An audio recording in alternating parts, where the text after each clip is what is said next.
I just want to say hello to everybody, do a mid-semester check-in, if you will.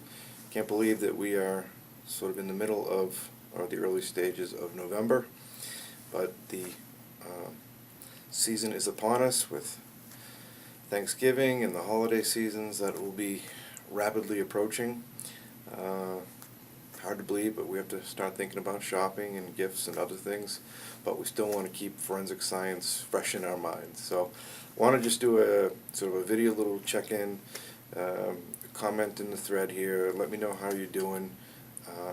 I've been going through grading, getting papers and feedback back out to you folks, going over some of the PowerPoint or paper ideas, so you want to think about something that you want to research a little bit more.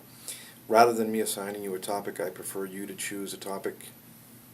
It could be something based on my PowerPoint notes, it could be something from the reading, something from the lectures, and even something that's going on in the real world that you've seen in a news article that you'd like to research a little bit more and tie back into forensic science. So start thinking about some of those things. I've just updated some notes as well. We're looking at arson and explosions. I have some examples in there as well. A few videos for you to watch and a case study as well. And hope everyone's doing all right, and I will check in with you later on.